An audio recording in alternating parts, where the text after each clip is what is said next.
Star Trek, Khan is a new dramatic podcast about Khan Noonien Singh before Star Trek II, The Wrath of Khan, and it's a perfect way to answer some lingering questions about Captain James T. Kirk's, William Shatner, greatest enemy. Star Trek, Khan stars Naveen Andrews as Khan and Ren Schmidt as Lieutenant Marla McGivers, Khan's beloved wife, and the audio drama details their ordeal on Ceti Alpha V. Based on a story by Star Trek II, The Wrath of Khan's director Nicholas Meyer and written by Kirsten Beyer and David Mack, Star Trek, Khan is billed as a direct sequel to Star Trek, the original series Season 1's episode, Space Seed, which introduced Khan. In Space Seed, Khan was revealed as the genetically engineered former ruler of Earth in the 1990s who was ousted by the eugenics wars. Khan and his followers were in cryo-sleep for centuries before they were awakened by the USS Enterprise. Khan immediately set about taking over the starship and tried to kill Captain Kirk. Ultimately, Kirk prevailed and banished Khan and his people to the planet Ceti Alpha V. It would be nearly 20 years before Khan escaped to seek revenge on Kirk in Star Trek II. However, Star Trek, Khan can get deeper into Khan's mindset and answer questions that the villain's prior Star Trek appearances did not. 5. Does Khan remember meeting Lauren in Star Trek, Strange New Worlds?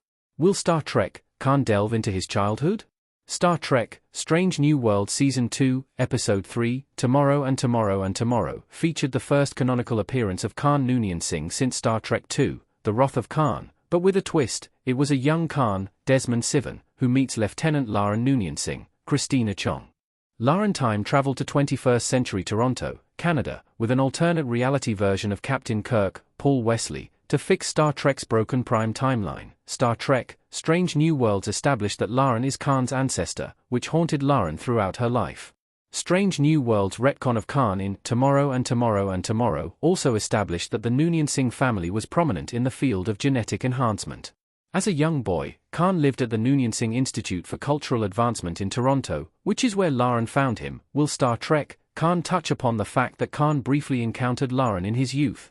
Although Lauren never identified herself to her ancestor, it may be a memory that Khan carried with him into adulthood. Lauren ultimately protected Khan from assassination by a Romulan time agent named Sarah Adelaide Kane, but it's unclear whether Khan learned the full story of meeting Lauren in Toronto on Star Trek, Strange New Worlds. 4. Will Star Trek, Khan reflect Strange New Worlds' changed timeline? The eugenics wars timeline has been retconned.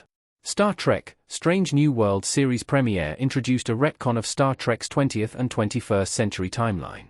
According to Star Trek, the original series, the eugenics wars and Khan fleeing Earth happened in the 1990s with World War III following in the 21st century. As Captain Christopher Pike, Anson Mount, explained to the people of Kylie 279, Star Trek's timeline has been revised, conflating the eugenics wars and World War III to both occur in the 21st century. Star Trek, Strange New Worlds, Tomorrow and Tomorrow and Tomorrow, explained that the timeline alterations were the result of the temporal wars. Star Trek, Khan is a direct sequel to Star Trek, the original series Space Seed, but it could incorporate Strange New Worlds' retcon of the Star Trek timeline.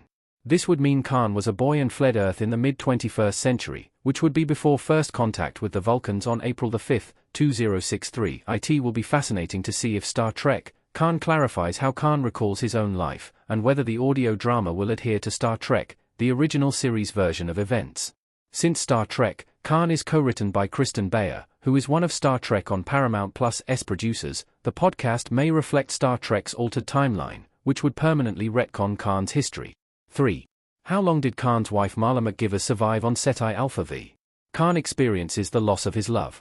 By Khan's own description in Star Trek II, The Wrath of Khan, the destruction of Ceti Alpha 6 happened 6 months after Captain Kirk sent Khan and his followers to Ceti Alpha V. Ceti Alpha V's orbit was shifted, turning what was a harsh but bountiful world into a desert wasteland where the only indigenous survivors were the Ceti eels. Those very eels took the life of Khan's beloved wife, Lieutenant Marla McGivers, Madeline Rue. Lieutenant Marla McGivers was the Starship Enterprise's historian who had an affinity to strongmen conquerors from Earth's past, especially Khan Noonien Singh. McGivers quickly succumbed to her attraction to Khan and helped him hijack the Enterprise, although Marla also helped to enable Captain Kirk to defeat Khan and take back his ship. McGivers volunteered to join Khan on Ceti Alpha V. Star Trek, Khan will shed light on their relationship and should reveal when, exactly, Marla died. 2. How does Khan remember Chekhov since they didn't meet in Star Trek, the original series? There are explanations to how Khan knows Chekhov. Khan and Chekhov in Star Trek Wrath of Khan. Star Trek, Khan can also potentially provide the answer to an enduring plot hole from Star Trek II, The Wrath of Khan. How did Khan recognize Commander Pavel Chekhov, Walter Koenig? Khan told Chekhov, "I never forget a face," but Pavel was not in Star Trek, the original series Season 1. Walter Koenig wasn't cast as Ensign Chekhov until Star Trek, the original series Season 2.